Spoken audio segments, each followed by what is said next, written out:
The MLB The Show team has just shared the most detailed deep dive with every little gameplay feature that is coming to MLB The Show 22. Up to this point, we're able to check out a few general features, but with this walkthrough, we're now certain on all the improvements and the impact of those improvements to gameplay this year. So in this video, let's go over 12 gameplay features coming to MLB The Show 22.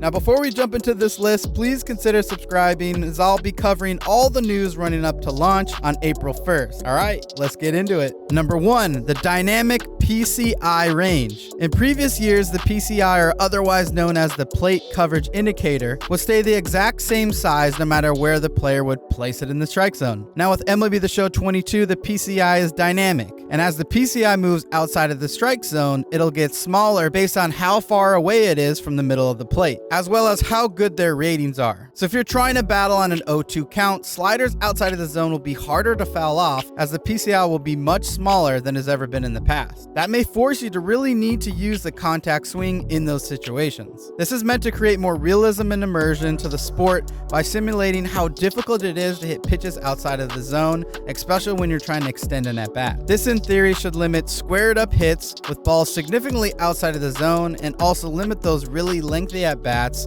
with foul ball after foul ball. Number 2, new contact and power swing system. The MLB The Show team mentioned that the new contact, normal, and power swing system is more than 10 years old and due for a much needed update. It was originally designed for offline play, and more specifically, the power swings would be used when you're ahead of the count, and contact swings would be used to extend at bats when you're behind. But the team has learned that in online play, the contact swing has been heavily abused and exploited, which has led to a lot of frustrations by players. So they've made big changes so that contact swings will be less effective on hits in and outside of the zone, and power swings will be more high risk, high reward, with a steeper penalty for trying to hit power swings. Now the goal, of course, here is to create more swing and misses and strikeouts to mirror more realism in baseball. Number 3, a dynamic perfect accuracy region. Before in MLB The Show 21, there wasn't a change in the perfect accuracy rating depending on where you were trying to locate a pitch in the strike zone. Now this year in MLB The Show 22, depending on how you locate certain pitches, you'll have a greater or lesser accuracy. For example, changeup and sinkers high in the zone will be less accurate than if they are low in the zone. Same with curveballs and sliders, which will be more accurate lower in the zone, not when tried to pitch higher. The goal here is to try and combat some of those pitches players have struggled with, such as high inside sinkers, curveballs, sliders, and etc.,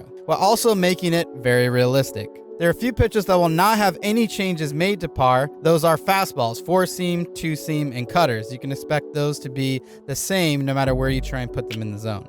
At number 4, an expanded custom practice. Fielding is a new big addition to custom practice this year, with options to do player lock, change hit positions, and hit type. The San Diego Studios team mentioned that this was a dev build feature that they used to test the game, but believe this would be a very helpful thing to add for new and veteran players, so they could practice specific situations such as robbing home runs, relaying balls in the gap, practicing perfect homes to home plate, or any situation that might be a hole in your game defensively.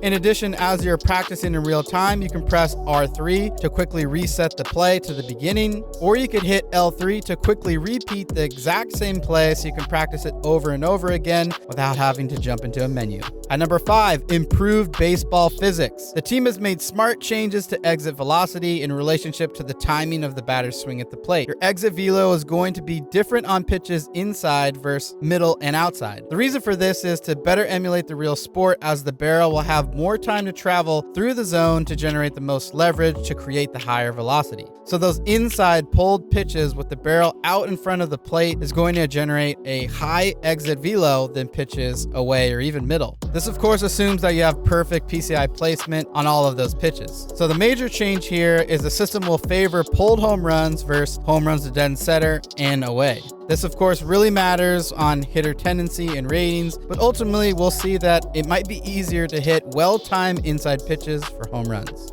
At number 6, the PCI anchor. We saw this feature in the tech test, but weren't exactly sure how it worked or if there's any Easter eggs within the feature that we weren't really understanding. So now we finally understand the intent and design of the feature and how it's going to be instrumental to helping all of us be better hitters. Essentially, you can choose one of 9 different locations as a preset pre-pitch when doing zone hitting. This then shifts the center of your PCI to that location. The thought behind it is for players that are struggling with certain pitches. They can anchor in that location to handle it better. But one big part of this that we didn't catch in the tech test is that you can get finer control and precision to the side that you lock the pitch in. What that means is if you're struggling to hit low pitches when you're dropping the PCI by slamming the stick down, you can anchor your PCI down and then get better control to reach those pitches without hitting under them. At number 7, perfect throws to every base. For MLB The Show 21, the system was introduced to home, and this year it is available for every base. With a perfect throw, it'll change the outcome of every game because the animation suite that supports the perfect skill triggered by that player. For second base and third base, you'll see a quick snap tag animation, which will be the difference between being safe and out at that base.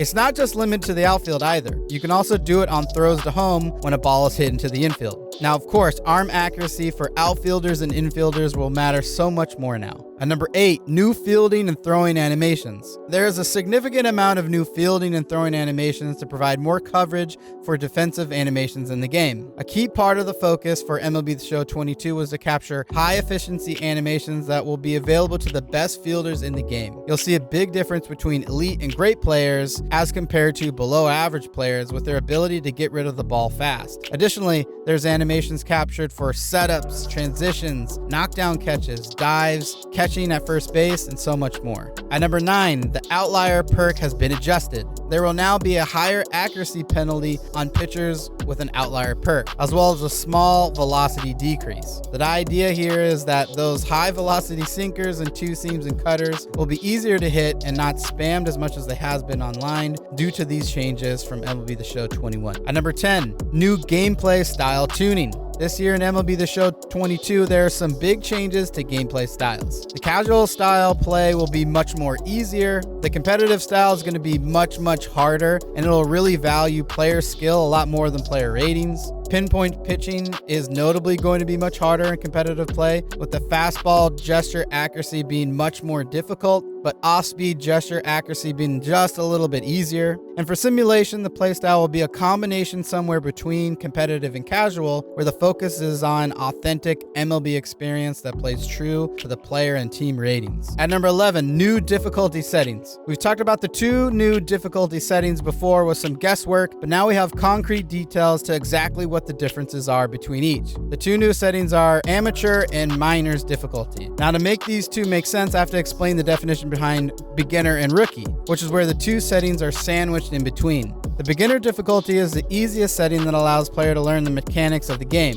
This is recommended for first-time users. Amateur is just a step up from beginner, but balances the gameplay experience and success for new users. The minor league difficulty is a little bit tougher, but still targeted to new users. And then lastly, rookie is slightly more challenging experience for more familiar users. At number 12, new batting stances and player animations. Now, we've talked about this before in an earlier video, but we've seen all these different batting stances and celebration animations. And Ramon would go on to say the Euro step by Jazz is in, and through everything we shared thus far, we've really seen some really compelling player likeness that is looking, really good. Now, this feature premiere was the most detailed one yet, and it's great to see so much attention to detail in this year's game. I'm really looking forward to it, but let me know down in the comments what you think, and until the next one, we'll see ya. Peace.